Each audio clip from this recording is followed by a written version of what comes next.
Ladies and gentlemen, boys and girls, DC comic fans of all ages, welcome to the DC Infinite Hour special edition.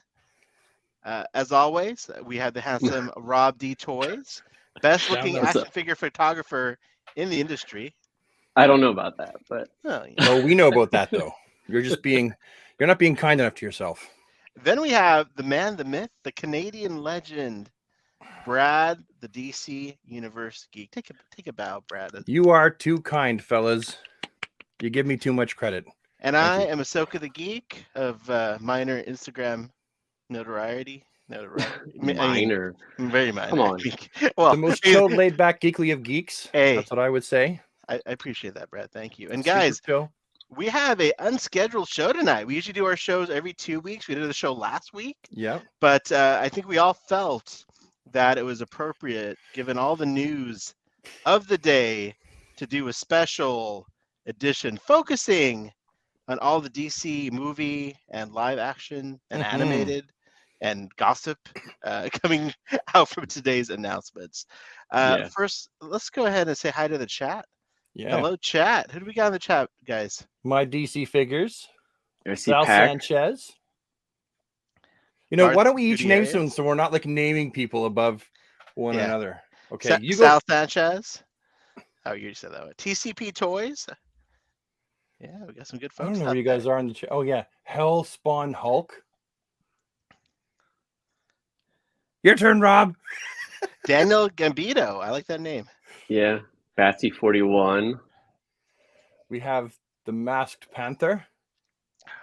And then, Jason Langston is in Oh, the Jason's here. house. How's it going? What's up? Oh darn it! You sir? blew his cover. I know. My Should've read friends, his I comment won't. before I'm you not said going to his comment name. too much about one of the people in the comments. Look, I'm not going to name evicted convict. names, but there's some people in the comments tonight. Yeah, Civilian Might- Collectibles, friend of mine. They might be working for McFarlane Toys and be responsible for all the amazing '90s figures we've been getting. So just be kind. Oh. Maybe throw out a few suggestions, and maybe some people are listening. Someone's always listening. Mudman Customs. I do want to mention him as well. He does fantastic artwork for painting heads too. Custom heads. Sorry, That wasn't a rude joke, I know. I know. but your I brain know. went there. It wasn't my I know fault. it really did. It's a dirty mind. All right, guys. Enough with you guys in the chat. There's too many lovely people in there. We'll get back. We'll get back to the chat, guys. All right, guys. So there's a lot cables everywhere. to get into tonight. So as everyone knows, we finally had some announcements about the future of the Yes, DC on that. Yes, we did. live action animated Finally. universe. Yeah. So we're going to Good. unpack this. We are literally going to talk about every project that was announced, and kind of take it from there. I guess first of all, what I would like to know before we talk about specific projects, I just wanted to get your emotional reaction to everything that was announced. What was your emotional reaction? Just Rob, go ahead and start us off. What was your emotional reaction to all this? I was whelmed. I was not overwhelmed. I was not Wow. underwhelmed. I was just whelmed. I The like, right amount of whelming happened. yeah. Yeah. Brad? Averagely whelmed. I was very excited and also a little intrigued and possibly just a little weensy bit apprehensive. Okay. There. All very accurate. I would say I'm just writing a banner as we as I try to buy myself. Are you having an earthquake where No. you are? No, God, don't say shit like that, bro. Duck under your desk. So funny. So a little tangent. So I'm from California, growing up without earthquakes all my life. They're whatever. There's not much you can do. They start shaking. Like, so my reaction is just to sit there and write it out. My wife freaks the F out. She's like, go grab the kid. What are you doing? Why are you sitting there? I'm like, what are you going to do? By the time I run to get the kid, it's kind of over by then. So, Yeah. but anyways, I felt a very, I felt no emotion about it. I gotta be honest with you guys. I had Nothing? no excitement. Really? I had no sadness. I had no So you were disappointment. whelmed as well. I can't even say I was whelmed. It's like I heard the news and I was like, okay. Like I would have figured you would have been cautiously optimistic. I would have figured cautiously optimistic would have been your MO for this. I mean, I would I'm say surprised. like, I'm yeah, surprised. I know. I think it's just so much ups and downs with the DC film universe over the last Yeah. not even just 10 years, 10 Yeah. plus years. Going back to Yeah. like shoot, Wolfgang Petersen's Batman versus Superman movie that was never made, or Tim Burton's. Oh yeah. You know what I mean? It's very hard to like really until I see it on the screen. Yeah. Like Right. I think Yeah. that's why I was like, people have been asking me all day, oh man, are you excited? I'm like, well, let's see what gets shot. Let's see what, and I hate to be that Yeah. guy, but like, so that was my emotional reaction Yeah. to the things. Before we continue, what was the chat? What was your emotional reaction to everything you've heard so far? Shout out to Josh is in the chat. Oh, there's Josh. Hambone. What's up, Hambo? Love of the game. Let's see what he had to say. Steve's in the There's some chat. SB bizarre Toys. choices going right now with a guy named Josh is Saffron. here. How's it going, Josh? All right, my DC figures. Stoked. I like that. Oh, Stoked someone's is agreeing good. with me. I'm with you, Ashoka. Hard to take roadmap serious when we had exact same situation with Jeff Johns. Very good point. Yeah. Batsy 41. These got me meh. I like that, but I'm open to these movies. Okay, that's good. Is that whelmed? Would Matt classify as whelmed? Nah, I think it's a notch below. Is this like a step below? Yeah. Rob, you're the Yeah. whelmed expert. Jason Langston, excited for Lanterns. Okay. We will Yeah. get there. Yeah. I have there. I have a lot to talk about for that one. I think for me, well, we'll get to each one of these projects, but let's start going into the projects, shall we? So first of all, okay, one thing I'm absolutely actually got excited about, something really small. Just calling it DC Elseworlds, that got me excited. Just that name. Yeah. Because guys, we're 90s kids. Yep. This is Elseworlds. If they use the logo, yeah, or some variant of it, probably maybe like a little bit of an updated version of it, as would be their custom. Yeah, and you know what, the Elseworld things means they can go, all right, here is our in continuity, and then we can tell the occasional story sort of outside of that. It doesn't mean that the ones he said will be the only ones. Like, that's exciting. It's kind of like Star Wars with Legends and what's in canon and what's not. Yeah. Yeah. Or like the books. A huge chunk of the books aren't canon. Yeah. They were sort of Elseworlds. But so many great stories came out of those books, for sure. Exactly. Absolutely. Cool. So we can all agree, DC Elseworlds, great title. Really excited to see what they do there. You know, and it's nice that it's actually official now. That they've again been talking about this for years, right? Like, where does Joker movie sit with things? Where does this movie sit with things? So it's nice. There's at least some organization going into this. The stuff that was successful can continue as well, right? Rather than just being cut, right? Yes. Yeah. I got so excited that Elseworlds is becoming an official label for the outside projects. Helps the general audience as well see what's in canon and what's not. Exactly. The average person is going to be like, what? Why is there another Batman? As I think we've all talked about. But the Elseworlds is like, boom, it's a stamp right on there. So you know it doesn't line up. All right. Now, if only they could get the gold label on there too. Well, if Todd was the one who was in charge with him, then you'd have gold label episodes. This is a Canada exclusive movie. They would color grade it slightly different and release it only in Canada or something. Oh, that'd be awesome. Oh, Rob, that was good. These comments are fire. Wish we could answer them all.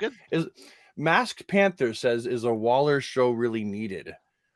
The answer, obviously, I think at this point is none of us know, right? Because they have a whole new vision. They said that the Flash movie was going to be what reset the DC universe, and then the Superman movie, Superman Legacy, was going to be the true beginning to that new universe. So at this point, it just really remains to be seen. You know, the Waller TV show could be absolute fire, and it could be connected in a really great way to what he's doing. I'm just going to let James Gunn and the creative team, you know, figure their stuff out and then sort of decide on that particular one when it comes out. That's one of the ones I wasn't super excited about hearing, to be honest, though. Speaking of which, let's get into the specific shows. Let's segue from the Elseworlds and into the movies. Let's start off with the big one, boys. Superman Legacy. Yeah, that's a big one for me. What do you think? No, I want to hear you, Ahsoka. I'm curious. Me? Yeah. So first of all, I know I said a few minutes ago that I was very meh, not very excited at all. That's why I asked you. I'm very hopeful, because at least no matter what else happens beyond this initial slate, we will at least get to watch another Superman movie, which is, you know, he's my favorite character. At its I basic. love Superman. So I get that. And I also do love, it sounds like it's going to be a very traditional Clark Kent, Daily Planet. I love that whole vibe. So as much as I love Henry Cavill, like, he never got to play Clark Kent, the bumbling reporter, if that's what they're going for. So that excites me. That does excite me. And, you know, James Gunn, I think, is a great writer. I love his movies. So I'm like, I don't have much emotion yet about it, but I like the direction they're going. I was honestly worried they were going to do something like with Superman's son or something like not very classic, but it sounds like they're going for classic Superman. So I would say that I have good thoughts about this. I would tend to think, like, for me, that's the one I'm the most hopeful about, because I really feel, and you guys actually know that I've said this multiple times, I've said it in so many videos, that a Superman movie should be what they start the universe out with. Yeah. Because that is how they started the whole comic book universe off with, right? That's really what Action Comics #1 is very largely responsible for modern superhero comics, not just the DC universe. So I feel like you'd have to start the cinematic universe off with Superman. And I feel like they're going to go with the Superman that I think we've all talked about and that I've mentioned 1,000 times, a Superman that is bright and hopeful and makes you remember why you love Superman, why the world needs Superman, and why he is just kick-ass. You know, I feel like we're going to leave the movie theater feeling good, feeling hopeful, with endorphins floating around in our brain. And that's exactly what we need for a Superman movie. We need to remember why we love the character. So I really feel like James Gunn is going in that direction with Superman. Absolutely. So I'm totally hopeful about that one. That's my favorite project for sure. Beautiful wig, by the way, Rob. Brad. Well, you're welcome. Very handsome. Very handsome. Rob D. Toys, what do you think, sir? This is definitely one that I'm excited for. I think that, you know, looking at All-Star Superman sitting on the cloud was a good choice. I mean, it gives us hope that it's going to be the traditional suit, or at least something similar. I do think that, like, what was unclear with, like, how the Flash movie is going to impact the rest of it, it's like a reboot, but it's a soft reboot. I kind of think that they should have done a hard reboot for everything, but I think this is going to be good. I just hope that we do get to see some action, that we do get to see him, like, physically punch and whatever, instead of like the Christopher Reeves movies where he didn't really do all that. He just showed like extraordinary feats, you know? Yeah. Now, Rob, I don't want to interrupt you, but we have a special guest joining us virtually in the studio. Ladies and gentlemen, the Toy Shiz. There he is. Hey, fellas. How are you? Do you prefer the Toy Shiz? Let's go. Whatever, man. The Shiz, that's cool. I just know you guys as the cool DC dudes. That's all. Oh, stop it. Come on. Stop it. Rob's got the photos. You know, Brad's got the humor. Soka, you got the heart. Come on. You know. Oh, yeah. The heart. There it is. Oh, my gosh. Well, well, thanks for having me, guys. This is thanks fun. for joining us. Thanks for joining us. So, sorry, I didn't mean to interrupt right when Rob was talking. I was trying to That's right. I was trying to play him off stage anyway. Squeeze in there. Bob, wrap it up. Come on, no.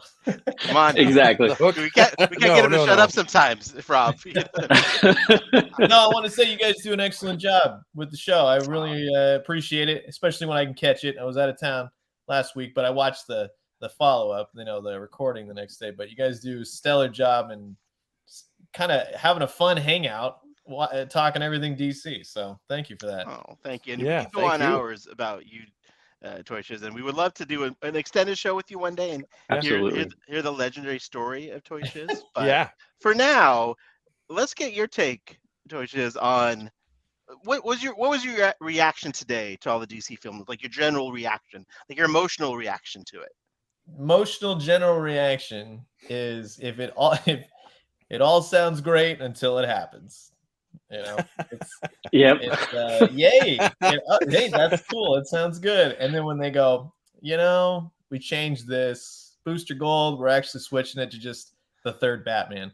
So until they actually do it, it's like one of those. The things they have slated, I'm on board. I'm not on board for like Damian Wayne just yet, but it's fine. Yeah, which is what they're doing. They're doing Damian Wayne first, which is going to be strange. I thought it was interesting that they used Nightwing as Batman in that photo. Yeah. I don't know if anybody else picked that out, but I saw that. Someone pointed it out to me. I didn't catch it. But I thought, okay, are they trying to be coy? But he did say Bruce Wayne. Yeah, right. But then I thought, well, isn't that the epitome of DC Comics these days? Is nobody knows nothing about anything? So. No, right. It's part of the course. I would say the person to put the picture in is the one who was just like, oh, I like that. That's a good picture. Yeah, exactly. Yeah. They're like, oh, yeah, that's obviously Batman is Bruce Wayne. Well, But Toy Shiz, what did you think about the Superman announcement? Like, what are your thoughts on Superman Legacy? I'm glad that they showed what's it called? All-Star Superman. Yeah. Just that photo, whether or not they go that route, that is my favorite Superman story iteration. The Frank quietly, artist. Yeah.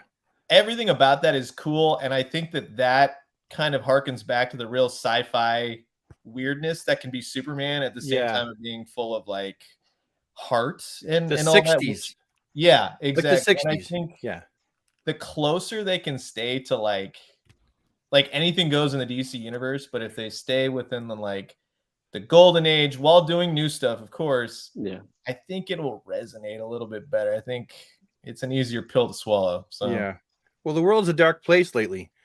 Yeah, we need a bit of joy, a bit of hope, And isn't that what Gunn said too? Like in the vastness of like all these superheroes that are dark and stuff, you have Superman who's going to be the beacon of light, and hopefully that projects well into this new audience. And he needs to be. I think a lot of general audiences, don't really understand what Superman is, other than he's just the strong guy that can throw you through a building. And it's like there's a lot more layers to that. And the Snyderverse being what it was fun to go to the movies, even though I didn't care for it. It's like I'm kind of glad they are rebooting it. So we'll see what happens. I just fingers crossed. That's all. The world will know once they see this movie if Mr. Gunn does it right with the Gunnerverse. We'll know what Superman's all about, and then maybe we'll see a new golden age for him. Maybe he'll actually get like popular with the general public again. Yeah, in his movies, I generally do like his movies. I think when he started talking about Damian Wayne and Batman, having that be Brave and the Bold, which that's an interesting take. I'm all for different mashups. Like you think outside the box because it keeps people on their toes, and you have to go like, well, lots of things can be mashed up these days. Let's see how that goes. Not necessarily that I would say, Brave and the Bold is Batman and Damian Wayne.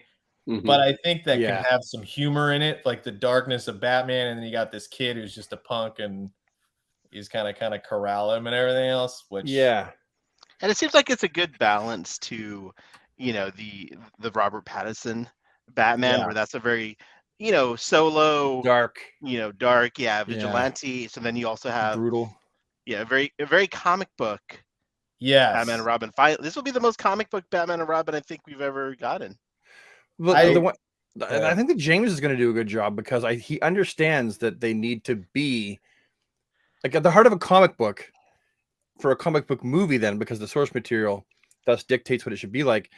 I think he understands that the movies have to be fun, right? Yeah. You can put all of the the scenes where you're questioning, oh no, is the protagonist going to survive or what's going to happen, which is good for a movie. That's good for character and plot development. But in the end, the number one thing you should do when you're at a comic book movie in general, unless it's a dark comic book in the first place, it should be fun. You should be really having fun. It should, like, for me, I like to have a joyous occasion, which is why I enjoyed Into the Spider-Verse, which I know it's a Marvel movie, but I really enjoyed it. Or I enjoyed Shazam and the first Wonder Woman. Like there was also a bit of joy to them as well. Aquaman. Yeah, no, I agree. Those were of my favorite of that slate of DC films. A lot of times I find myself going back to Batman '89, and even, I'm a big fan of Batman Forever. I know. Oh, but it's a fun movie. Yeah, you're just being the choir here, buddy. We love Batman Forever. It's a fun movie.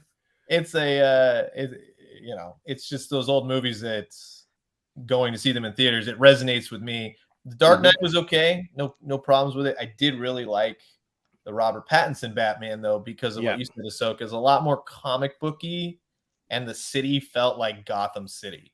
Yeah. Just the worst place ever. And they didn't kill any of the villains. So that was cool. They're all still out there, which as a kid, I used to rack my brain going, well, how is he supposed to come back now?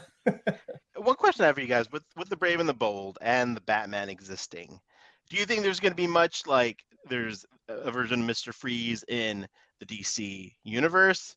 There's a version of Mr. Freeze in the Pattinson universe. Like, do you think that's a little confusing for audiences when you have like two concurrent Batmans with different versions of the villains running around?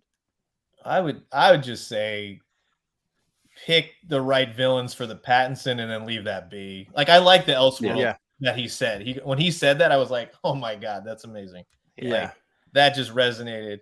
But I think that using them sparingly, like, don't have, like, here's Mr. Freeze and then immediately goes into like the other thing. But, I would love to see Mr. Freeze in the Pattinson, and then I'd like to see like Clayface in like the real DC universe, I guess you could say, or the new thing.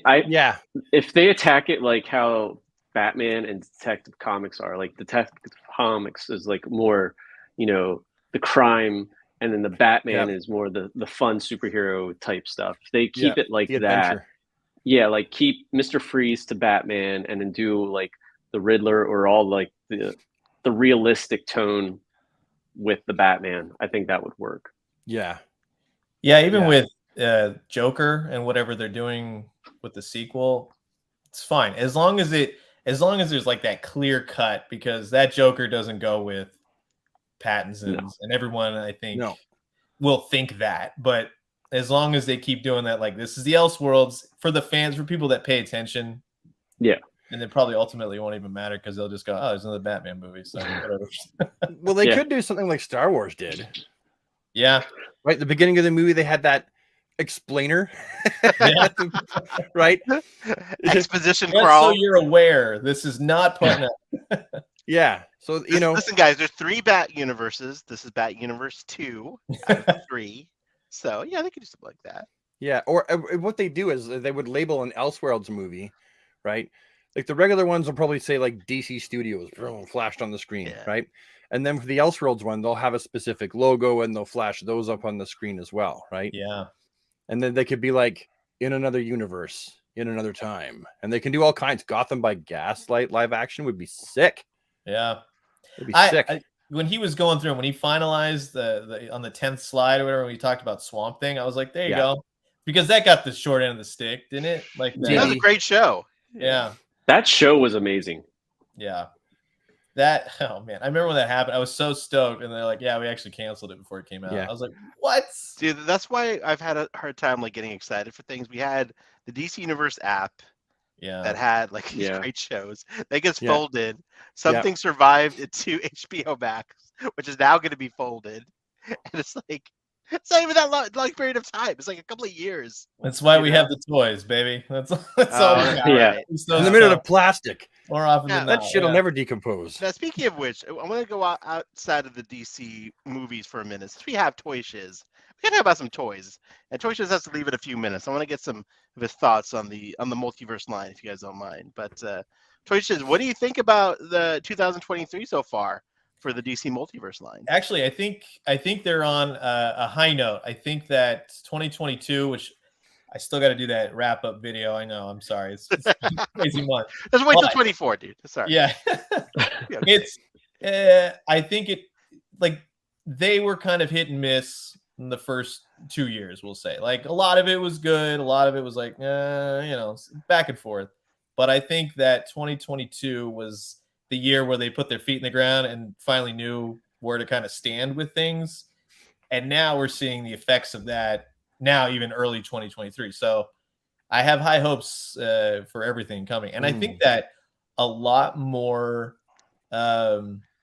people that were kind of like, no, it's not my thing. I don't care for McFarlane. I don't like what they're doing with this. Yeah. It kind of is resounding a little bit better. Also with price points. That's been a huge point with people lately. Everybody. Everyone's had to cut back. And fingers crossed they don't. I think Amazon or somebody raised the price the other day, but then it went back down. He will be raising his prices. Yeah. He said that. He says, I'm going to have to raise my prices, but he said, why should I be the first? Yeah, exactly. Yeah. And he won't raise as much. I guarantee he won't do what Hasbro did with Marvel Legends. No. And that's a shame because, you see the pegs now, they're filling up. But you have, as long as they can keep that $20 price point for the time being, that's great. Even the mega figures at 40, those are good. And then 5-packs, 6-packs for what, $100? Yeah, $89 for that 5-pack. Low Which prices is on sale now on Amazon too. I think it's like 70 or something like that. Shit. They'll guarantee that they win toy line of the year again with Multiverse if they keep the price down. Yeah, no one can afford to buy anything else. Yeah, seriously, right? And in just in the character selection, I've started to really see like, oh, okay, now my Batman rugs are kind of, it's still the multiverse, so they're not like, oh, this is perfection. Like this Mr. Freeze is a little bit off. You have Nightfall, Catwoman, that's a little bit out. But I'm kind of building a collection now, whereas it was kind of like, here's this one comic book line, here's this movie line, here's little dabs here and there. And I think it's just starting to shape up to be a more concise sort of line. Toy Shiz, where do you fall more, Marvel or DC? Are you pretty like evenly split? Ever since I was a kid, it's always been like, all right, I'm totally on with DC, and then it's like, well, okay, now I'm into Marvel, and I really feel like McFarlane doing the DC license kind of reinvigorated my DC again. And Marvel, as excited I was for Marvel in recent years, ever since what is it called? Endgame. It's kind of fizzled out. Like honestly, like animated stuff will always be my thing. I love Spider-Man animated, X-Men, all that kind of stuff. But just in recent years, I'm having so much more fun with DC comics in the action figure realm. And especially because I wasn't that heavy into DC Universe Classics when those hit. I was the JLU guy and Bruce Timm animated and all that kind of stuff. So I have all those. So now this is kind of a nice change of pace to kind of go back and go, all right, I don't have a lot of these characters as fully articulated. Justice League Unlimited was what, 5 POA at the most, unless they had the points. Some of them had knees and elbows, some didn't. Yeah. Depended. I preferred when near the end, they all had 5. Yeah, same. Yeah. Oh, those knees. Well, it was a great line, though. You had to get Hourman as like the 10-inch figure. Remember that? They never made like. Oh, yeah. So like I said, it goes really back and forth. I love both. There's really, not one overtakes the other. But in terms of what I like right now and what I'm having more fun with, it's DC. So, and we like to hear that here on the DC Infinite Hour. And tomorrow I put up all Marvel Legends. So. Yeah, that's okay. We'll forgive you. What's your like? Do you have any Grail DC figures, or like, what's your most wanted DC figures that you want McFarlane to produce? You know, Good question. Like I said, I've collected all, you know, the Kenner stuff to Hasbro to Mattel for all the old animated series and every iteration. The stuff I never grabbed was the DC Collectibles Batman the Animated Series line, which they just did that new 4-pack. Well, not new, but the reissue of Joker and Bullock and all that kind of stuff. Yeah. And I was like, man, if they want to redo that, I would. I regret, and the prices on those things are not like, oh yeah, this will be easy to go back and get into. Yeah. If they ever went back and did that, I would be more inclined. But to be honest with you, I'm having a lot of fun with Batman 66. I just love that line. And just the fact that you can build out the world with the cave and then you have a layer of the notes. I think it's not everybody's cup of tea. And I get why, but for being a fan of like just really old school kind of superhero kind of stuff, that really, out of everything McFarlane's doing, that's nailing it. I think 25 seconds. So. That's your favorite. Yeah. Interesting. Yeah, I didn't get to watch your the Lunchbox video yet, but I've seen those figures in person, and they look absolutely incredible. I wasn't actually going to pick that up because I was like, I already have these figures, but seeing them in person with the darker colors and stuff, they definitely look so good. That Joker and Robin, I feel like the Robin, I mentioned, I left a comment in your video. I saw. I'm sorry I didn't respond. I saw. Well, that's okay. No, it's fine. I try to take time and like I'll go back and answer everybody in one go. I tend to have extreme issues with the comment section, even though everyone's so great when they leave comments. It's a problem with me. Like I end up with like lots of anxiety. But as far as leaving comments on other people's channels, I never go back and look and see if you've responded because I pretty much guess that you've seen it. So no, I'm no worries. Everything, even the bad stuff. But I was gonna say that the Robin, I think that's definitely more accurate to the television show because Robin's green was darker. It was more muted in the television show. So I would actually take that Robin, swap the heads, and make it my basic Robin. If there was an easy way. I took I have both sets actually. I'm looking at it right now, but I was debating. I really like the whited out eyes, and I do like that new Robin in the tin because his logo is higher. I don't know if it's on all of them or if they goofed it or whatever, but it just looks better. Yeah, and the red looks better, the green looks better. So absolutely. They have what, a dozen? There's unmasked, there's regular Robin, there's this Robin, there's black and white Robin, and I get it. It's like full of repaints, and you don't have to get every single one. But it continues the line by having to sell all those other ones. So, I mean, we have an Egghead figure, for God's sakes. I know, right? Isn't that awesome? It's crazy. It's crazy. And it looks like Vincent Price. That's amazing. Part. Yeah. All the sculpts have been fantastic.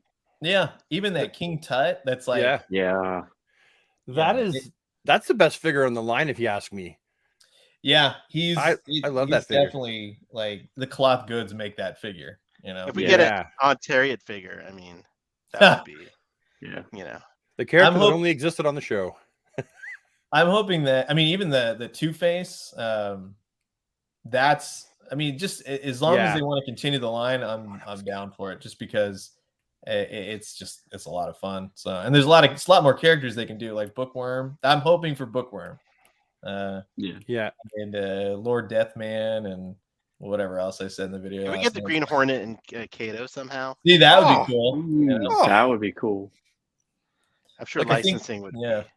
Like with with the tops, the tin box that I looked at, it reminded me a lot of like the Japanese sort of Batman 66, with the whited out eyes and such. But if they ever wanted to go that route too and just like do a full-on Japanese set, that would be awesome. So Yeah. Well, guys, we have to let Toshas go. I know you gotta get out of here. I'll give you Mr. 5 Shiz, more minutes. You got 5 more? Oh, Okay, 5 there more we go. minutes. I knew That's he'd stay good. longer. Well, let's dive back into the movie news. Let's pick one more movie to talk about before Mr. Toshas has to go. Okay, what was your favorite announcement, Toshas, that we haven't talked about? Which one would you like to talk about next? In all honesty, I'm stoked on Booster Gold. I'm not gonna get my hopes up about it. I'm not gonna get my hopes up about like Swamp Thing. Those are kind of like, I like those. There's some of my favorite-ish characters. There's a lot of them, but those are the ones that I'm like, yes, good picks, awesome. But honestly, I want to see a Superman done right. Yeah. So if you can do that, I'm not a fan of the Christopher Reeve Supermans. I'm not. Really? No, just never resonated. I didn't like. Wow. What's the other one? Man of Steel? No. The Superman Returns. Superman Returns. Yeah, wasn't a fan of that. That was all kinds of all over the place for me. I'm crying inside. I know. Toshas, you just broke all our hearts with that Christopher Reeve comment. Here, listen. I'm gonna shake my body. You can hear my heart. No, go on. I'm just teasing, man. Go on. No, but Man of Steel. There was a lot of stuff I've always wanted to see a Superman movie do in that, but ultimately, it falls into that universe, and I'm just like, redo it. Go ahead. Yeah, it's cool. What about the Superman and Lois TV show? What do you think about that? I've never seen it. I haven't. I've heard great things though, so that's on the list. It's the bomb. What did I see? I saw the first season of Teen Titans. That was okay. And what's the other one on there? The Robot Man and Doom Patrol. Doom Patrol. Thank you. I saw the first season of that. I just never went back and finished it up because I think HBO Max was in transition or whatever, and they were becoming that or whatever it was. And I have a lot on the list. So, but yeah, people in the comments, if they can do Booster Gold and have Ted Kord in it, thing, that would be awesome. Yeah, and not kill Ted Kord immediately. Yeah, I would have rather seen a blue and gold movie. They should have just called it Blue and Gold. Yeah. Well, they kind of left it open for like the Blue Beetle for Jamie, I guess, to be. Oh, that's right. Oh yeah, that's the same though. You got to have old Teddy Poo. But I thought it was very political the way he phrased all of that. Like, they could have a place. Possibly have a place.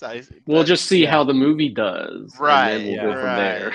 Yeah, there is no guarantee. Like the Flash is going to reset the universe essentially, but there's no guarantee that any of those movies are going to have anything to do with the new universe. Right. He's very vague about it. Like he's like, oh, that's going to lead into that, but there's still a vagueness to it that it's like, well, maybe. I feel like. I mean, go.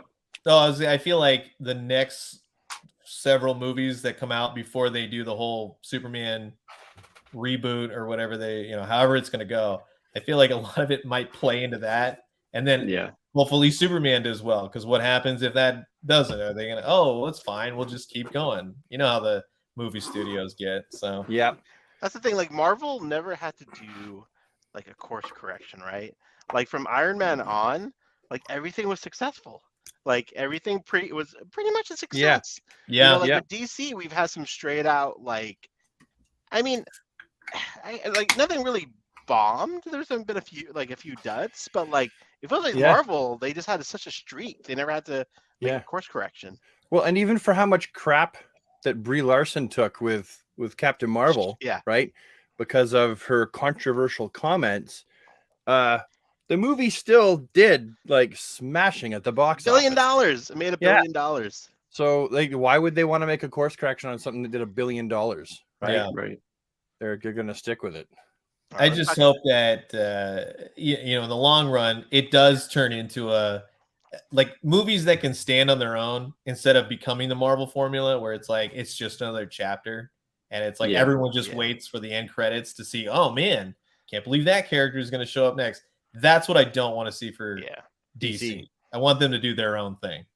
I know that he's definitely making it cohesive and coherent though.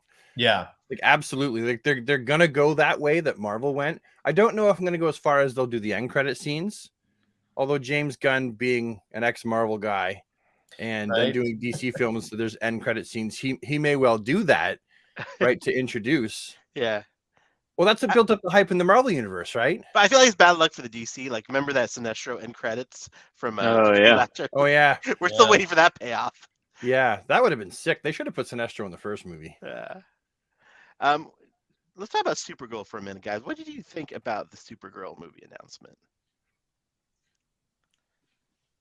I think honestly, I don't mind them doing Supergirl. I think it's cool that they're gonna do it, but for introducing Superman again, they should always just keep him as the last son of Krypton, and then later down the road, Supergirl pops up. So yeah, but stories are what they are these days, you know. It kind of fits together. So well, that's what they're gonna do, right? I think they're trying to, like, if you remember why Supergirl was created in the first place, it was to catch the female audience, so that, you know, in the same way that Robin was created to give young boys someone that they could actually look up to and envision themselves. They were like, well, let's make Supergirl someone that young girls can then envision themselves in that character.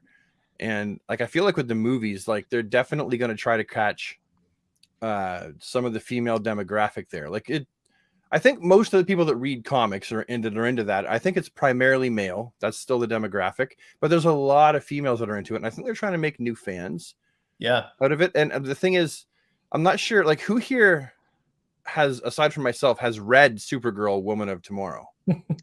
I didn't, but I will now, because it looks pretty, like, looking at it now after hearing this announcement, I like the art looks fantastic. Yeah. Brad, what do you think though? Is it good? It's so, yeah. It's my favorite thing that came out that year.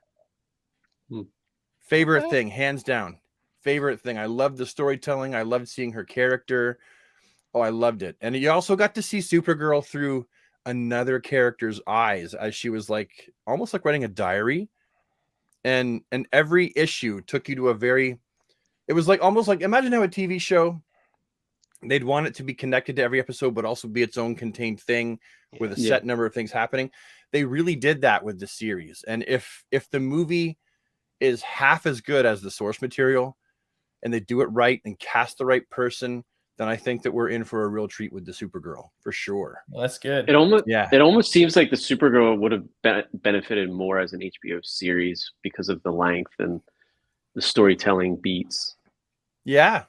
If they did it like every issue was an episode, maybe. Yeah. Did you read it then? Did you, Rob? I read part of it. I need to finish. Yeah, it's good. You got to finish it. It's worth it. It is. See, I've been reading the stuff like DC and Vampires versus DC, and it's just like, God save me. that stuff is out there, but at least it's its own thing, right? I did like Deceased. I read the first release of it. I know they've done like 2 sequels, but it's I've followed up on the whole thing. I'm all caught up. They just did issue 4 of like they're supposed to be like the last run. We'll see. War of the Gods or something like that. DC. Yeah. And it's right here. Yeah. War of the Undead Gods. It gets wild. Well, because they can tell these stories because they're like, it's out of continuity. Yeah. It's just a crazy story. And I love the fact that DC does that like more often now. Love it. Yeah, I think that after Death Metal, you know, as far as the comics went, because I still enjoy some of the figures that they do, especially the Darkest Night wave that McFarlane did. Those were some of the best figures that they did last year, oddly enough. It's not necessarily what I want to see, but at least they make for good toys on the shelf, and the collective build was pretty awesome. But after Death Metal kind of subsided, I tried to get into Future State. I tried here and there, but I think the one-off standalone stories is kind of where I'm at with DC at the moment. So and they're in the middle of a big story right now, right? They've just had their big event. The Justice League die or something. Dawn of the DC. Well, they didn't really die. They kind of died. Yeah, then they have Dawn of the DC that came out of that. But then they've also got, like, it's weird. Things happen like at the same time, right? They're like, oh, this happened just before, just after at the same time. And it's hard to keep up. So they've had Batman versus Robin, which has led into Lazarus planet. Oh, that's right. I did read a little bit of that. The Yeah. Robin thing with Lazarus Plant. Yeah. Okay. It's fun storytelling, absolutely, but it is a lot to keep up with. And god damn, your pull file just gets huge when you try to keep up. And they're doing the Flash 1 minute war. That's like a whole thing. It's fun, but yeah. But hello, Boku Bucks to the pull list. Eating ramen noodles for the next month. Should you have time for one more topic? Yeah, let's do one more. Yeah, let's do one more. Okay. Lanterns. But thank you, Brad. I'm gonna check out Supergirl now because I like when people recommend stuff. You know, like TV shows or. Yep. I recommend to everyone listening and watching MILF Manor. You should check that out. It's a TV show. Worst reality show I've ever seen, but it's good television right there. Dang good television. Guilty. Does that fall under guilty pleasure? It's I don't believe that term, Brad. It's a pleasure. You hate watch it, and it is amazing. You hate yourself a little bit when you watch it.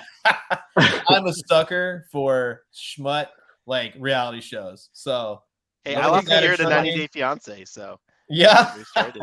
Oh yeah. It's so cringy, but oh my god, it's a friggin' blast. So MILF Manor recommendation from We're not gonna talk about toys here. We're talking about MILF Manor. Wink, wink. That'd be a great segment for you to come on every week and we talk about MILF Manor. Yeah, I'll just update everybody. Yeah. What happened? Why did you do Jessica that? Started dating.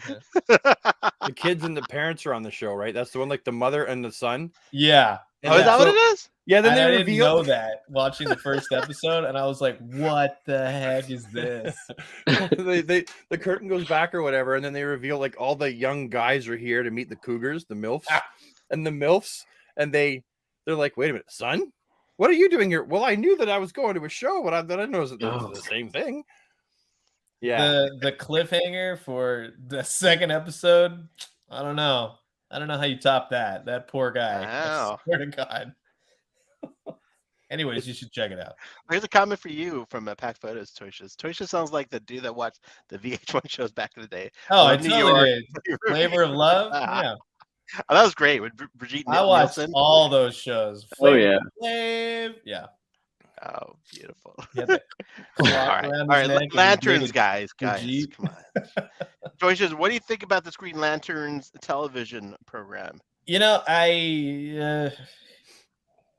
hopefully it works. I don't know. It's weird because I think about comics and growing up reading them and then knowing that it's Alan Scott. You know, he was that Green Lantern of that era, and then you get into Hal Jordan, and then you get into John Stewart, and that's mainly again because of Justice League Unlimited and all those shows, which were awesome. But to have it be right, when they say like Hal Jordan and John Stewart, buddy cops already, and they're policing. I'm like, okay, well, hopefully that works. They called it, and I quote, you got to find it here. They called it, it's like True Detective, but there's he did. Like, say okay, well that. that's that's a like choice. It's kind of fun. Yeah, it definitely could be a good take on, the comics. You kind of have to make it work for movies and television and everything else. So it could be a nice segue. And then you could still have all the weird cosmic craziness thrown in there. But to have it be more grounded with the rings and all that, we'll see what happens. That's a hard sell for me, but we'll see. It's going to be connected, which is cool because they're all going to be connected. Yeah. So you like, I feel like with these shows and movies, like we're just getting like the tip of the hat. But there's going to be lots of characters that are introduced in these shows and movies. And Green Lantern really is like very much the sky's the limit. Like they can do Mongol very easy with that. They can maybe mention Hank Henshaw with this. They can introduce other lanterns that just aren't like the stars yet, which is exciting. I just hope that they have the budget, to make it look good because I think that's why. It's like they mentioned that it's going to be terrestrial, right? So it's going to be. But the lantern constructs can't be cheap to do, right? Like no, like CGI is very expensive. Like I think they did the constructs completely wrong for the first movie.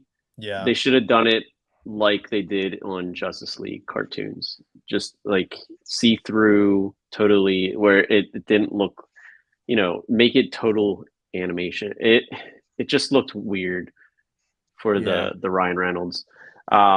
This is the one that I'm really stoked for, but I'm weary that like it's gonna just be too grounded. I want to see, like he mentioned that they're going to be investigating something that's like the overarching story of the DC. So I'm hopeful for that. I'd love to see some source wall material like thrown in there. Ooh. And just like yeah, and just like go cosmic with it. I mean, I would, if I was writing it, I would do off-world stuff almost completely. Yeah. Well, they may have a few episodes where they go off-world, right? Yeah. That could be a thing. They'll go to OR. They'll go to OR for sure. I just don't want to see him in like a shirt and a tie, and there's like a little Green Lantern like pin like on the lapel, and they're like, "Hey, we're detectives," Fail.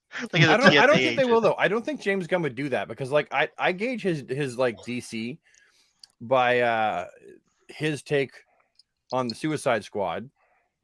I thought he did great with the Suicide Squad. I was entertained. It was funny. Yeah. The action was great. Like Harley Quinn's scene with that javelin was amazing. So I tend to think that he'll probably try to keep it pretty comic accurate. And he has the benefit of knowing what DC fans are like, or just what fandom in general is like.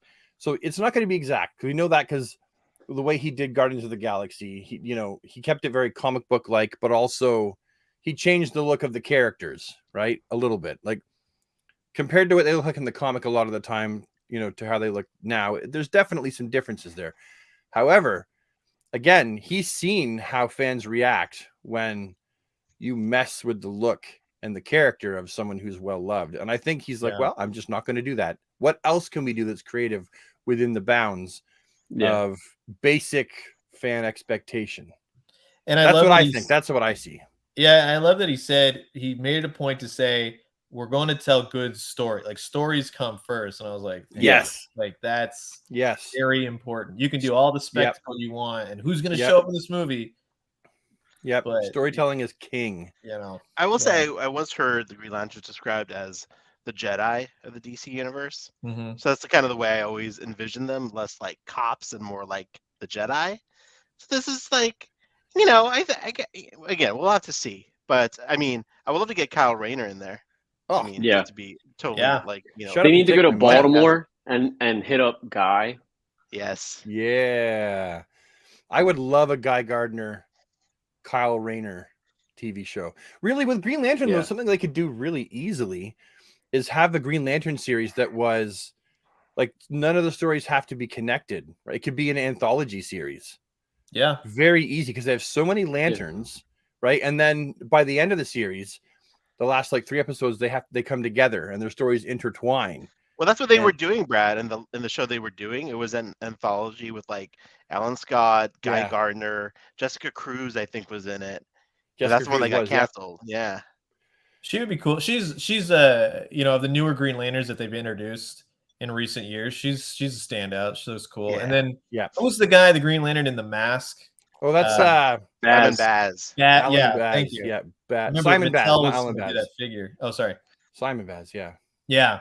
No, remember Mattel was going to do the figure towards the end of their run, and then he never came out. Right. Him and Black Canary never came out. Someone's got those prototypes. Yeah. Yeah. Oh, that was cool. Well, you want to stay around for a little bit more, Toy Shiz? I do have to run this time around, but I do appreciate you guys having me on, even for this short soiree. I appreciate it very much so, and it's been a blast talking with you guys. I always watch you guys' stuff. I'll chat once in a while in the chat thing, but I was like, I'll leave them alone. Hey man, I would plug your page, but you're such a legend. No. But guys, Toy Shiz on Instagram, this guy's over 100,000 followers. Yeah. Well, thank you. I really appreciate you guys just tuning in. That's all. I dude, love toys and pop culture and all that, and I appreciate just everyone coming by every day, and hopefully we'll have some more McFarlane stuff to talk about this week. Who knows? I think we got the Dark Knight trilogy. I forgot about that. The Dark Knight came out. Yeah.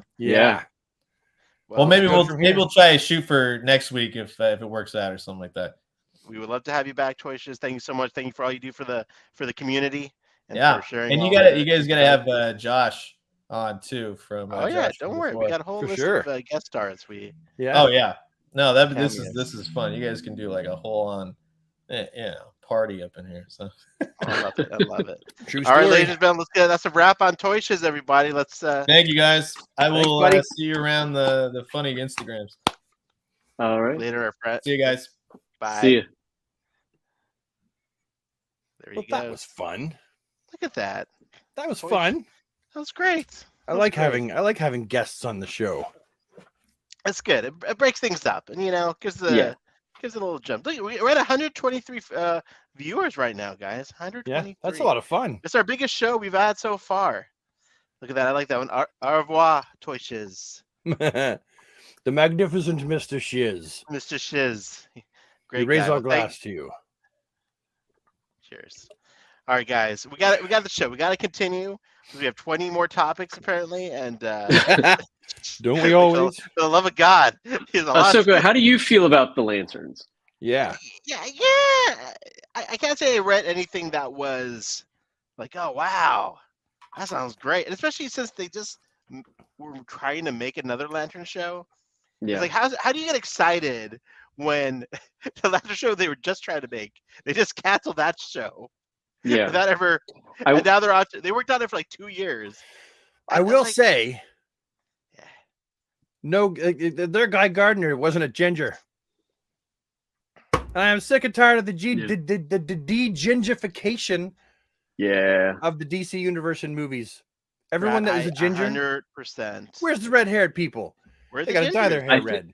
I do think that Guy could definitely work in this series, especially if they show like him and his family and stuff and humanize the whole Earth, and the problems that they have and so forth. I do like your idea of like, you have one because they do it in Star Wars a lot too, right? Well, at least in the cartoons, where one episode will focus on these two people, the next episode will focus on these two people. Yeah, you might intermingle them throughout the show. Yeah, cross paths like Pulp Fiction. Yeah. I think that's really smart. I just want to see all the crazy, like this is the Guardians of the Galaxy type stuff, but for the DC universe, right? Yeah. And that's what I want to see. I can't wait to see how like all of their constructs are different. That's gonna be the nuance. Like John's are very architectural. If they can do the constructs like Zack Snyder did in the Justice League, like that, I'm all for that. Yeah, we don't talk about Snyder anymore. Well, no. Well, yes. Well, what I mean is, I'm just kidding. They all make their constructs different. Like their constructs are almost like a mark of. It's an extension of their personality, right? So it's been mentioned in the comics that Kyle Rayner's constructs are very artistic and they're very thought out. And then you have John Stewart's, and they are, because he's an architect, they're very intricate all the way through, right? They're super complex. And then you have Hal Jordan's, and his are more simple and basic and silly. That's what I'm looking for. Like will they catch the nuances of how each lantern does their constructs? That's going to be fun. Yeah. All right, guys. On to the next bit of news. Got so many things. The Authority, the movie. First of all, are you guys Authority fans? Not really. I read the Authority. My closest that I come to like knowing the Authority is from Superman and the Authority. Yeah, like I really never had a lot. Like I know who Apollo is, and Midnighter. Yeah, I know that Apollo and Midnighter are lovers and that kind of thing. And that's really, I don't know that Midnighter is like, because Apollo and Midnighter were like basically like copy sort of Superman and Batman. Yeah, essentially that's my understanding.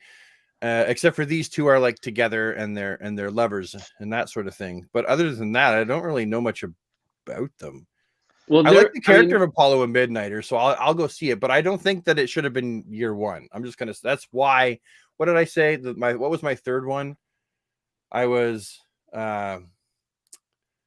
I forget. Anyway, my third point of like what I was feeling about it was because of things like of the Authority. Yeah. Right? I don't think it's a year one project. No, go ahead, Rob. Go ahead. I was just gonna say, like, from what I remember of the Authority is like with the whole Captain Atom stuff, if you remember. Oh, right. And then like they were trying to save him and then get him back to the world, and then they were against him and that whole thing. I enjoyed that, but all the other stuff, like the Wildstorm stuff, like I never got into Wildstorm. And all those. So I feel like maybe they're having him or them be going up against Superman. I feel like because like Superman and the Elite, kind of like that type of vibe. Yeah. Do you think they're going to do something like that with the show with the Authority? I could see it happening. I think I have to agree with you though, Brad. Like, really odd choice for like wave one of the brand new DC. Yeah, it's like that's edgy. They're edgy. Like you obviously have to do them edgy. I mean, otherwise it's not the Authority. Yeah. So like, yeah, I have no. But again, with Guardians of the Galaxy, I don't think many people gave two shits about the Guardians of the Galaxy and before the movie. And then bam, Yeah. So, and I mean, we can talk about like just like graphic novel comic book movies that did pretty well at the box office and have a cult following. Like Red was a graphic novel. It did pretty good. They're escaping. Pardon? Yeah. As a Road to Perdition. I know that's a very like obscure comic book one, but graphic novel. Yeah. I like Jason's comment here. I think that's an inspired choice. The characters are relatively unknown. It gives you more room to play. That is true. True. And they can do more. I think what it is, what it comes down to for me is I feel like it's a choice where you're like taking a chance, I feel. Yeah. Right? Like rather than going with characters people definitely know. And it's going to be the trailer that sucks people in, the average person. I think for what I think they're trying to like accomplish is here's Superman who's all bright and shiny. Here's these people that are like kind of dark and edgy, but they're kind of like, the boys, kind of darker. I don't know. Right, I think there's going to be comparisons no matter what. If James Gunn is doing it and helming it, then I have complete faith that he'll do something cool. Oh, yeah. Yeah. I mean, his Christmas special alone, I've watched awesome. At least 5-10 times. I mean, that was fun. It was great. Pure comedy. All right, guys, let's talk about the Creature Commandos. Again, I have zero. I don't know much about these guys. I get Amanda Waller's in it, and it's animated, and it's another one where I'm like, oh, I'll watch it, give it a shot, but I didn't it didn't elicit any sort of reaction from me. What did you guys think? Brad, do you want to go? I was waiting for you. I blabber on. I was going to wait for you, give you a chance to get a word in edgewise. I think that, I mean, I'm all for animated movies, so I'll definitely, or not movies. I think it's a series. It's like 5 episodes or something. Yeah, something like that. I think it's going to be good. It's just going to be like I think it's going to be crazy, zany type. You're like, what the hell am I watching type stuff. But I'm interested to see how they do bring it to live action at some point. Like who's going to be coming to live action? Yeah. Because like Frankenstein. Sorry. No, that's what I was going to say. You took the words right out of my brain. Yeah. My initial response to that, he's talking about, they're going to start revealing the things and it's going to be so great. And then Creature Commandos. And I was like, right. What are the Creature Commandos? I don't know what that is. I recognize Frankenstein.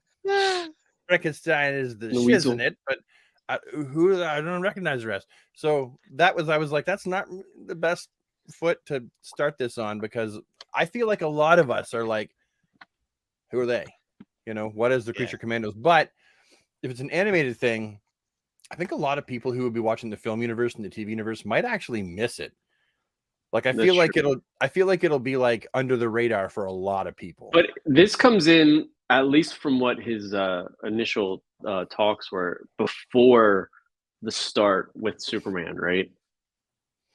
Yeah, if what he said is in order, like then yeah, it would come in before. You know, what I'm curious now as we talk about this, like, what's this mean for the direct animated movies we've gotten for the past like 20 years?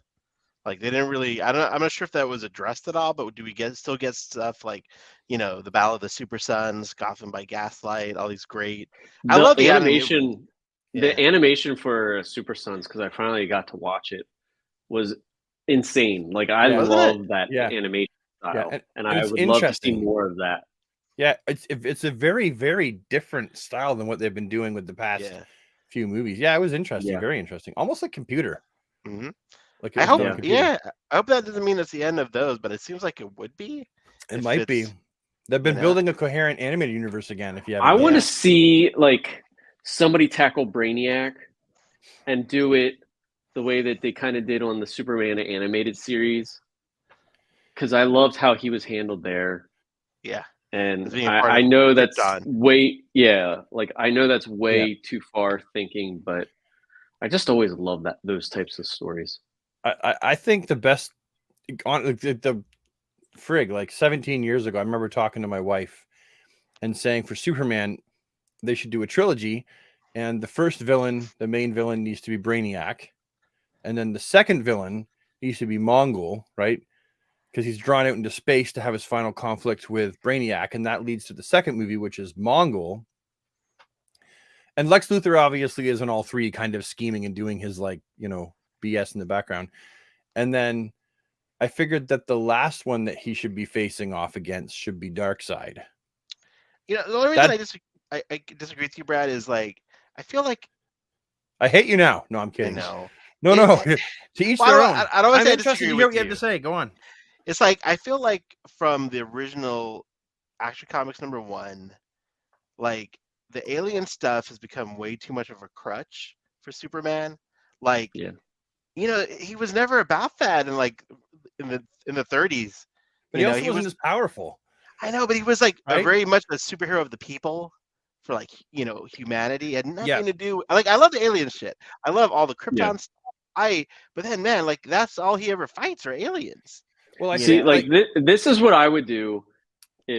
Like the first 10 minutes or whatever of the movie or whatever they're showing on Krypton.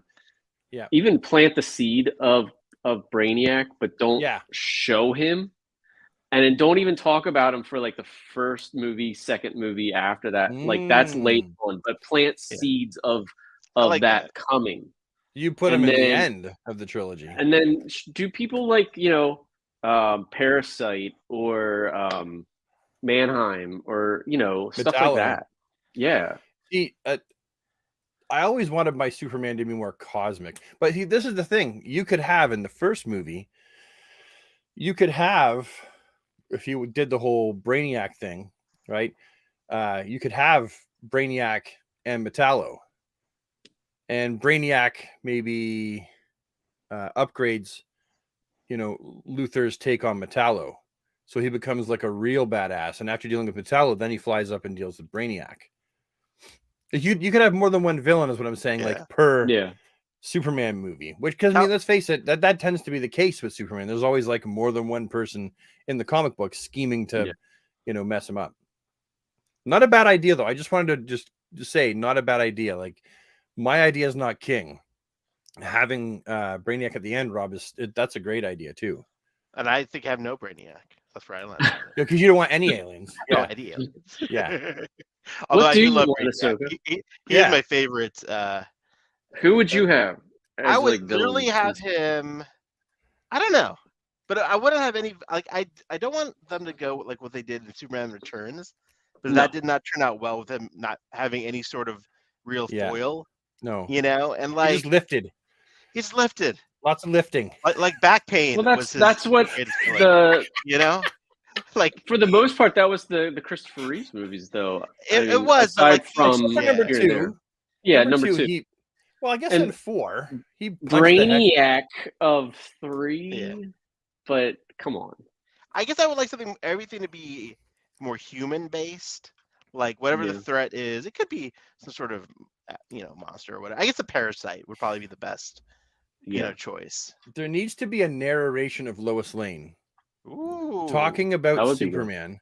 Yeah, and so basically the beginning of the movie is him flying, and he starts up in space, and he goes, flies down to Earth, and it's kind of like Superman Returns, but not. Like, I'm not saying I'm not copying it, but you need to see him, like, he flies down, he gets a cat out of a tree, gives it to a child, and then flies off, and then stops a bank robbery, gets in the way of the bullets or something like that, and then stops a train. Like, all the classic scenes we need to see him do in the opening, and he needs to be demonstrating it.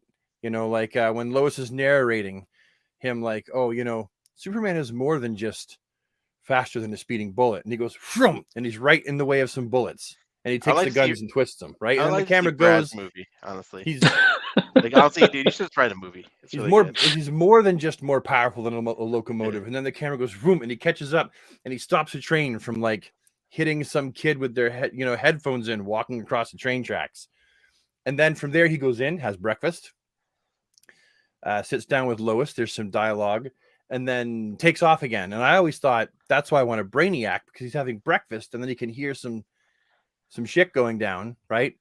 And he goes, boom, and Lois is still talking to him, and he's listening with his super hearing. And that's when he faces, some Brainiac robots and punches the crap out of them and assumes that they're Luthors. I thought that would be really fun. What's also really fun is this comment from Davey Sockrocker. I'm loving the new lineup and living off the Snyder bro tears. Oh, like, ouch. Ouch. Oof. That's oof. Listen, I'm a Snyder fan. Love Snyder. Yeah. But, I am sort of happy. Not happy. That's the wrong word. Like, that's enough of the Snyderverse. Restore the. You know what I mean? Like, it's we all got to move on. Oh, right. Mobius Couch says, "What do you think Legacy is inferring to in terms of characters like Superboy or Supergirl?" That is a good. Is it his legacy from Krypton? Yeah. I don't think so. Or I think it's going to. Is John going to be in it? No, because he's younger. No, John. No, I think legacy just means that we're getting back to basics. Like, that's a weird term for back to basics, though, right? Legacy, like, to me, sounds like a continuation of something. Like, that's what legacy means. But, like, is it maybe his legacy of being a Kryptonian, being a Kent, or maybe he wants to leave a legacy of love and hopefulness for mankind? I like that. I like that a lot. Yeah. That's a good question, actually. It's a great question. Could we see him face against Hell? Mudman Custom says. Oh. For those of you who don't know, New 52, there was another Kryptonian called Hell who was more powerful than the rest and kicked, all of the Super's asses for a time being. I don't think we'll see Hell. I don't know. Just call it a hunch. I don't want another Zod story. Yeah. No more Zod. We're done. Yeah. No more Zod. Oh, man, I love Michael Hell's Shannon, not Zod, but he's another Kryptonian. Oh, yeah. I mean, he was fantastic, but I want to move on like that. Like, I don't. I mean, I know we're going to get Lex. That's, You need Lex. Yeah. All right, guys, that's let's like talk having about Batman with a Joker. Paradise Lost. The Game of Thrones. Before we go in, I just have one last question. Please, spit it out, dude. Please, Rob. Okay. In the old Christopher Reeves movies or anything Superman related, I always feel like some of the best moments wasn't necessarily him as Superman or Clark. It's when he was transforming into and trying to hide his identity. Yeah. How do you feel? I mean, I love it. That's what I want to see. Yes. I want to see him figuring out where to put his cape. Yes. Figuring it out like he's like how he tucks his cape into his shirt. Yeah. Yeah. I love the whole Clark Kent, Superman, he's in disguise. That whole concept. Yeah. One of the reasons I love. Listen, guys, let me show you what I have over here. There's his nose. This stares at me every day. Yeah. It's on my little mantle. Yeah. I love his Clark Kent. I love it. It's so good. I loved his Clark Kent. He was so good as Clark Kent. That's a very big to the camera there. I'm sorry. Was it up your nose? got right up in there, guys. Anyway. Paradise Lost. Go ahead and kick us off, Rob, with Paradise Lost. Yeah, what do you think? What do you think? I'm okay, so if which I think it's not gonna have Diana in it. It's before either her or.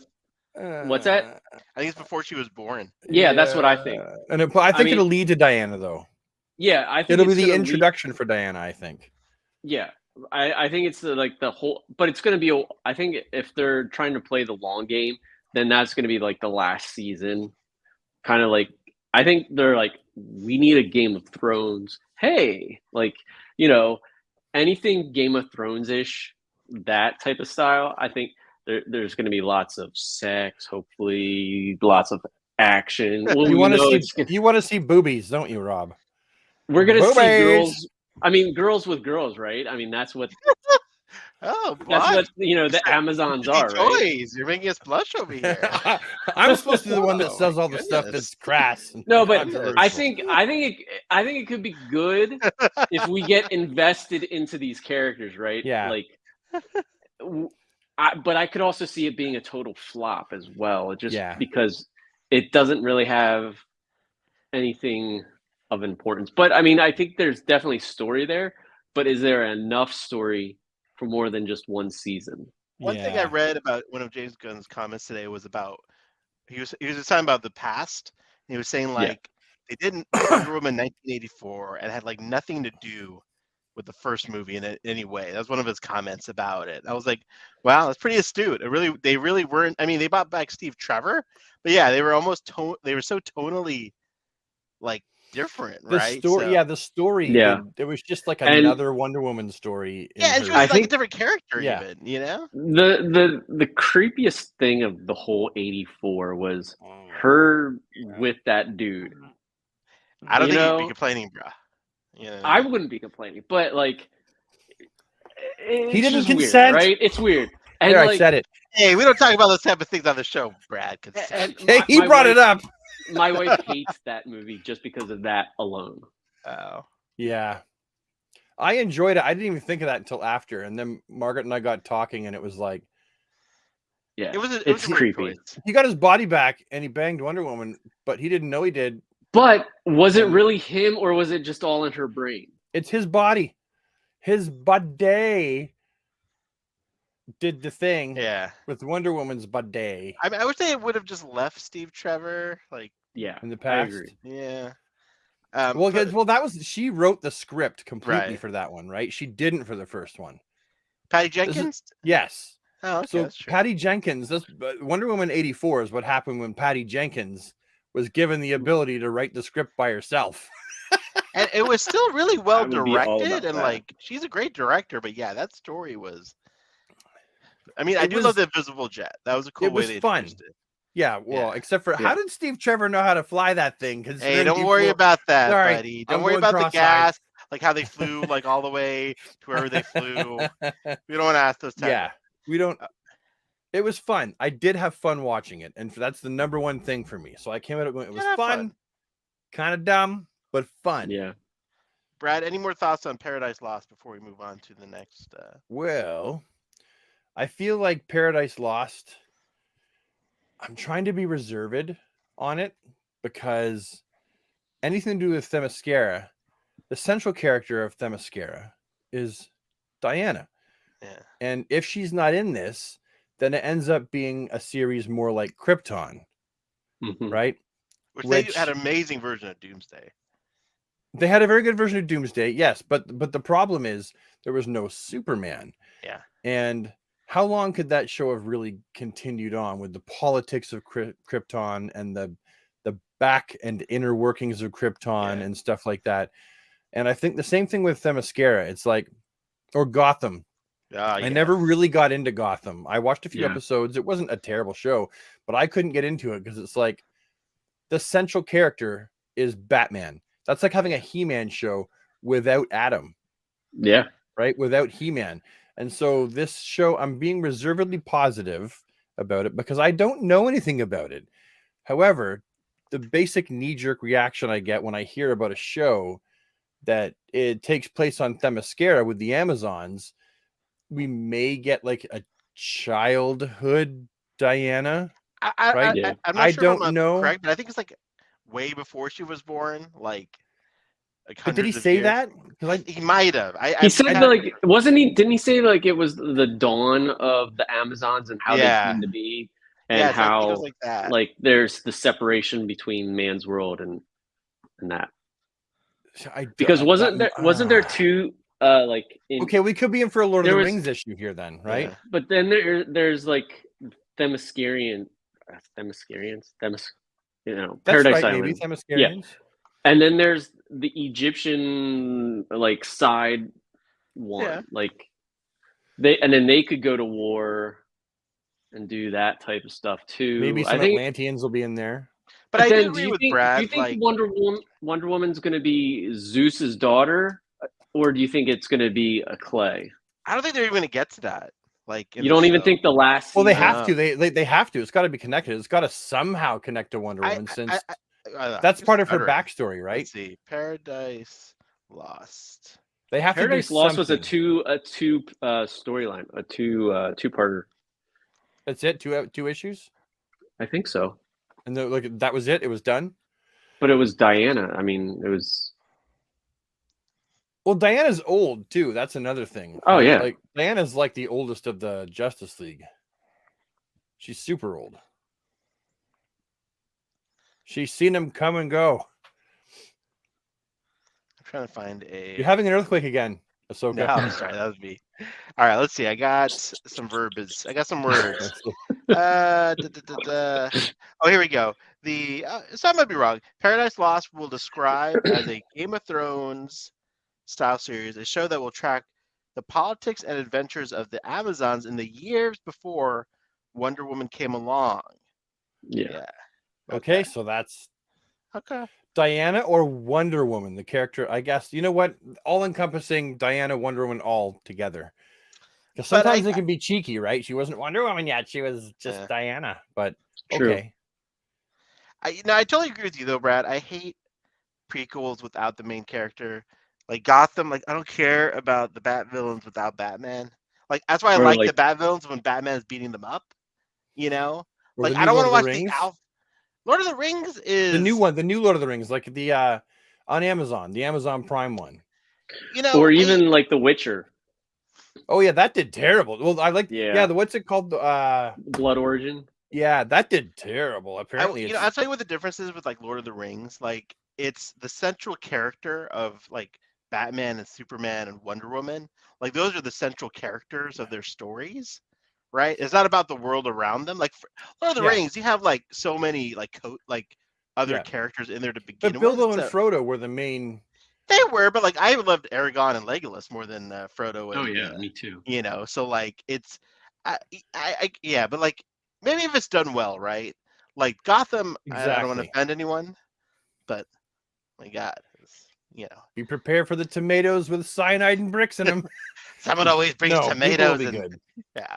Yeah. No, what about Pennyworth? Do you guys feel like Pennyworth is going to survive this? No. I mean, maybe like people saw like the Justice League movie and they were like, those Amazons kicked ass, which they did. Yeah, we want more of that. And I like, and if we get that stuff, Snyder's ones were great. Yeah, I don't know, but you have to have a main character. Who would the main protagonist? I would think it's Hippolyta. Right? Hippolyta, probably. So why? So then taking it back, okay, there's comic book fans. But clearly, Warner Brothers wants the average person to become interested in all of their DC properties, right? So then the question is, would the average person become interested in that show if Hippolyta was the main character? I mean, you have a point, but right, like if you do the show and it's all about Amazons that have nothing to do, they don't look anything like Wonder Woman. They don't have her costume. Yeah, like it's just gonna look like Xena Warrior Princess with a nicer budget. Yeah, Game of Thrones with no sex and boobies. So what makes it a DC show then? Like, you know what I mean? Like, what makes it Wonder Woman? Right. And how's it gonna tie in? If everything's supposed to tie together, how is that the story arc going to move the whole interconnecting? You know how it all ties together, Rob? I'm glad you asked. With Waller. That's where it all comes together. And the live action TV show. Coming soon. Yeah. I don't know. I'm just kidding. I was trying to do a funny transition. Now, But- okay. Side note: Waller is a show that could be great. It could be pretty good, and it could be pretty shit. Like, we really don't know what it's going to be like. I mean, but they're keeping the same person that played her, and What's her name? we're Is still it, having some of the team from Peacemaker as well. Yeah, Viola Davis and some of the Peacemaker. And she's team. great. I love her as the Wall. I like her as Waller. Yeah. But it's interesting they're keeping her. Yeah. Right. But it's a new universe. As so sad. The Flash movie forward. Viola Davis survived Black Adam, but no one else did. You know what I mean? Like, she's the only one who made that movie. Well, there's a rumbling that maybe the Flash will. I think what they're going to do personally is maybe wait until the Flash movie comes out, see how it's received, see how he is received. See how they are. Sorry, received. My mistake. See how they are received, and go from there. Personally, I think it's a bad decision to keep any of the major 7 or major. What do they have? I think it's the major. Yeah. I'm sorry. None of the major characters should be surviving because that's the touch points. Yeah, and I feel like it's like just going to breed further resentment with the Snyder folks or anyone who had like any sort of attachment to Henry Cavill. Like, oh, cool. But Waller's surviving. Yeah, Waller or Gal or the Flash. Or it seems so like, especially if the movie he puts out totally could have had Henry Cavill, and that's like. I wish they would have just clean slate everyone. Just Well, that's what we were talking about last time. Yeah. I would have rather had a clean slate for everyone too. You know who else would make a good Waller? Who's that lady? Oprah. She was in Mama. These kids go and hang. These high school kids start hanging out and partying with this, like heavy set black woman, and she's offering up her basement. I don't see that one. I don't know. What's it called? Ma. Is it called Ma? Let me see. Brad, have you ever finished your show? Yes, occasionally. Hold on. Ma. Oh, there it is. I got you. I got it. Did you look it up? Octavia Spencer. I think that she could do a good Waller as well. So if they wanted to wipe the slate clean, she could do it. I think you should get a Ginger in there. I'm just saying. You know what I mean? No, that's the give the ginger rolls. For those who are asking, this is Wilson Creek White Cab from Temecula. What do you got there, Rob? Just sweet tea. That's a sweet tea. Sweet Rob and a sweet tea. I've got. Hang on a second here. I'm going to show you what I got here. I got easy. Some kids are watching. Oh, Guinness Blonde. Oh, Guinness Blonde. How do you like it? It's my second favorite beer, and I thought it was discontinued in town for months, and then I found it at a different beer store. I am happier than a pig in the mire. I got to wrap it up soon, but we still have a few more things to talk about. I'm always the one, guys. I'm sorry.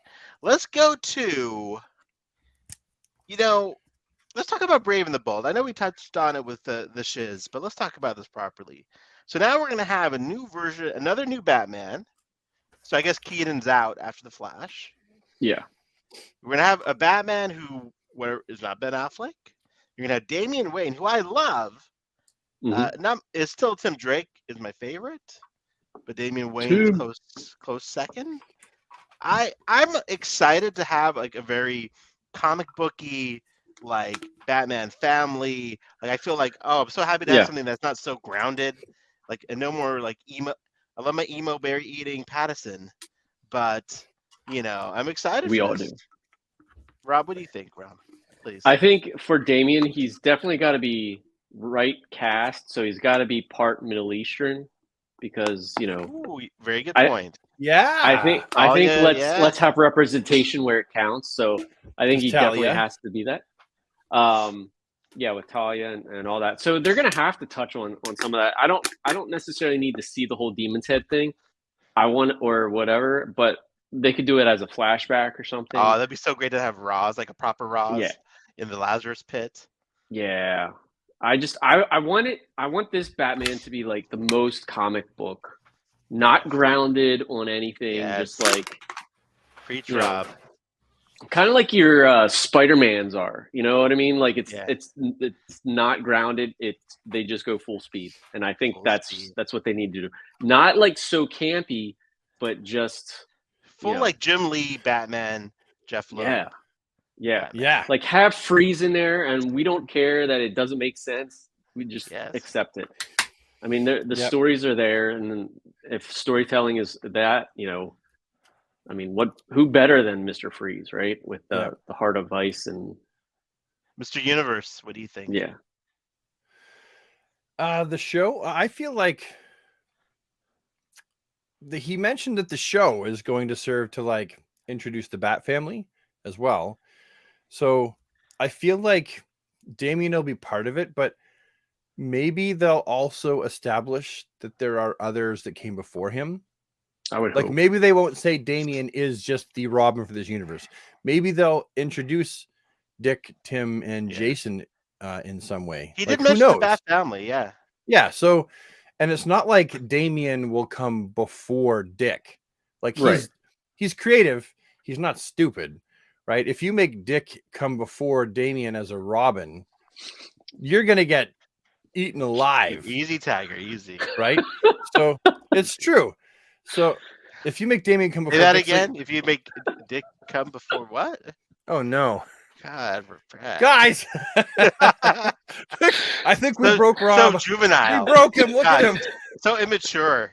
I didn't. Okay. Like 13-year-olds here. Dick has to come first, right? Obviously.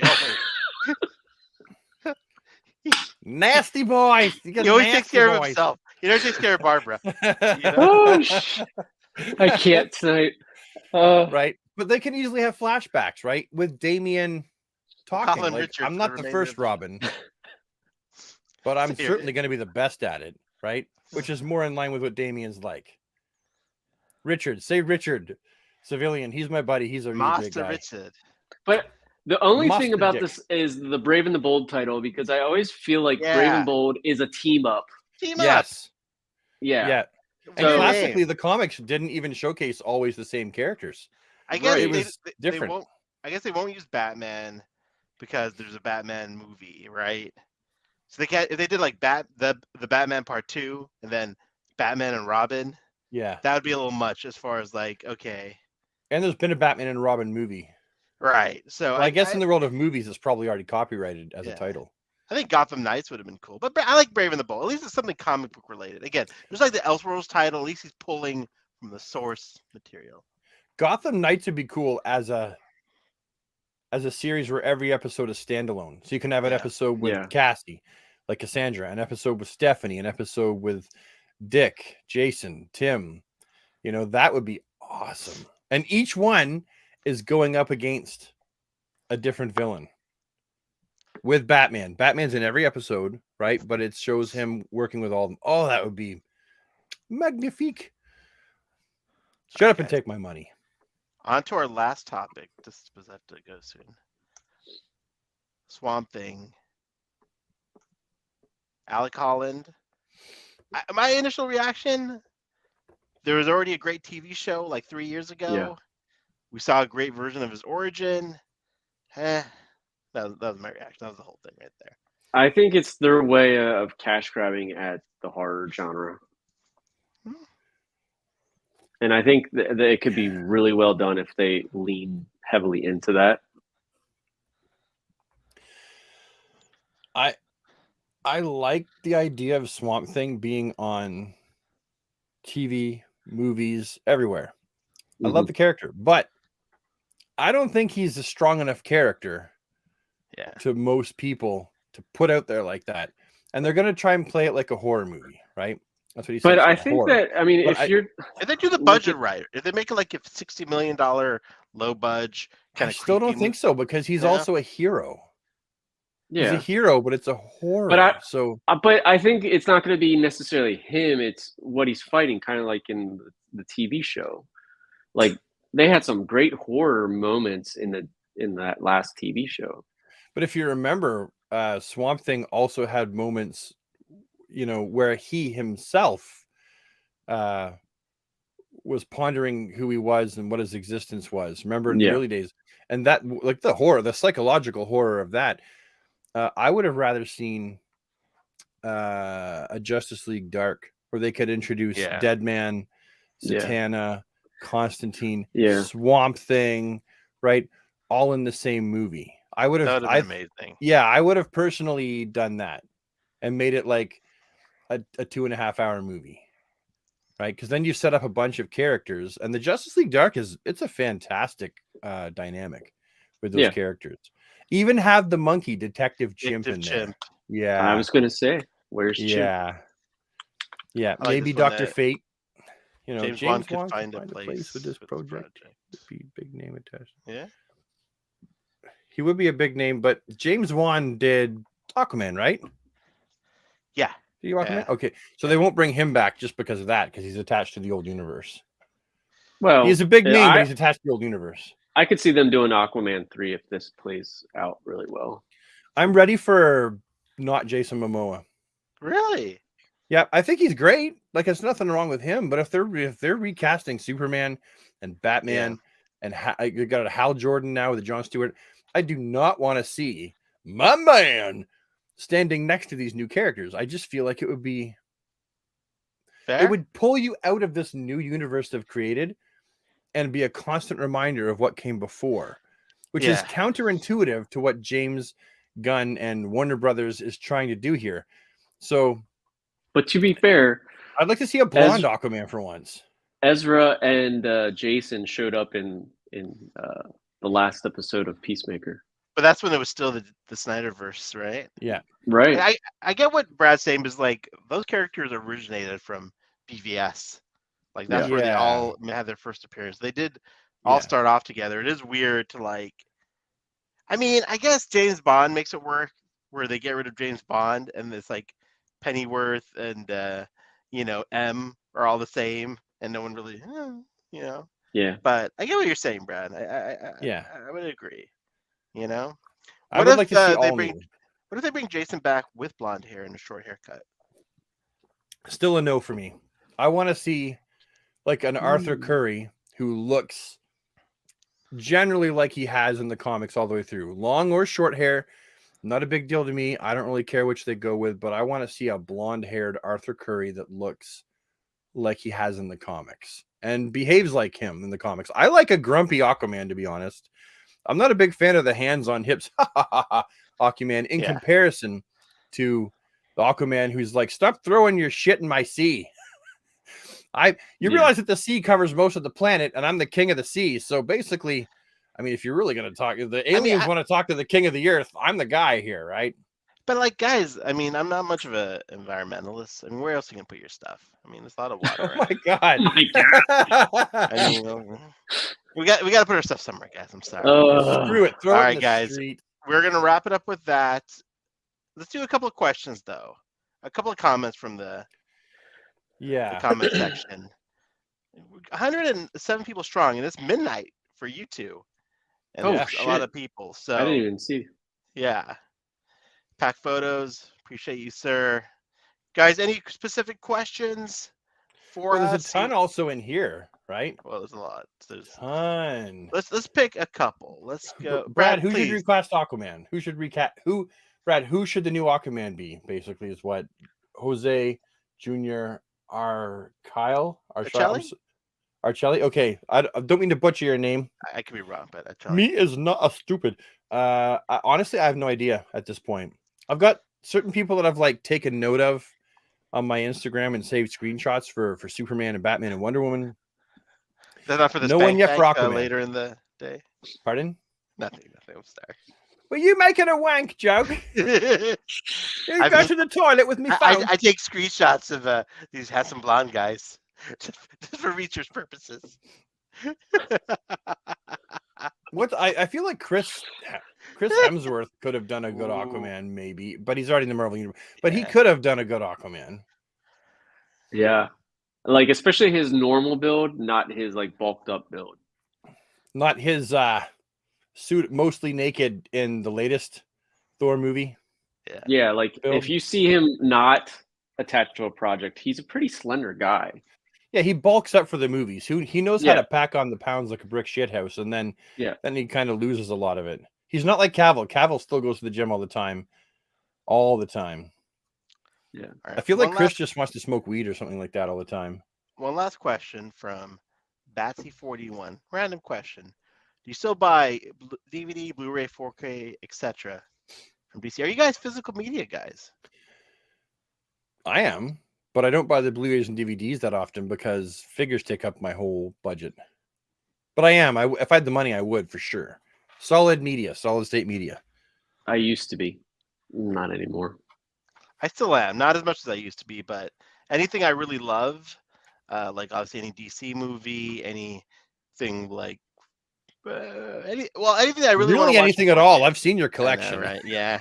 No, I know. I do have a lot of movies, but I'm all about the physical, guys. Yes.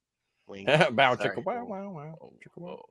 All right, guys. With that, I got to bounce. The boys got to get some rest, both of them. What time is it for you there? Is it 9, 11? It's 9. I still have some. It's early. The night is still young. I got still some chores to do, some work to do. Chores at 9. Yeah, exactly. Because we're doing this, and it was my idea. What kind of chores do you have to do at 9 o'clock? Like dishwasher? Stuff, get the kids' lunch ready for tomorrow. Get our clothes ready, like stuff like that. You're a busy ass dad.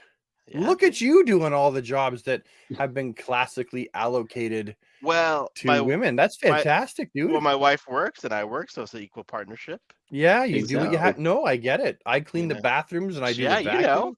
I wash the walls, dude. Dude, I'm the wall washer. I took her to swim class, got her home. It's a great equal. So, all right, boys. As always, a pleasure talking to you two. You two are amazing, intelligent, kind people. And I hope we didn't get too negative tonight. We had some thoughts. We were honest, but we are all very hopeful people. So I think we'll see what happens in the next few years with our favorite IP, if that's fair to say for all of us. Cautiously optimistic, I think that's the overall. Wouldn't you guys say? Like, some things we're really excited about. Some things are like, so it would level off at cautiously optimistic. But you know what? What a hell of a time we live in where we even have all these movies coming out. It's insane. From what we grew up with, like a random superhero movie every couple of years, to having literally, like 10 announcements and another Superman movie. Yeah. We're very lucky. We are very lucky. And everyone in the chat, everyone who's watching, thank you so much for watching. Thank you for your support. We have a lot of fun doing this. Hope you have fun watching. Gentlemen, any other parting words for the group? Just thanks for coming. I really appreciate this. I know I used to do more live stuff on my channel by myself, and I just get too busy, a little bit anxious, don't know what to say some of the times. And this has just been really fun for me to join you fellas. You fellas are the shit. It's been a lot of fun, and it always is a lot of fun. And I'm thankful that you guys come and join us here and just watch us ramble on, about our shared passion and interest. All things DC. So thank you. Rob. What he said. I'm not. I like how we asked Rob a question like he has been talking for the past 2 hours. All of a sudden he's like, me? It's me. No, I thank you guys. These guys are awesome to talk to, and it's fun to just be out there in the public eye, just spilling our hearts. And that's true. I don't know. Sometimes I don't think, I just spew. So hopefully what I said tonight didn't offend anybody. Spew into this. Yeah. All right, guys. Thank you so much, everyone, and we will talk to you soon.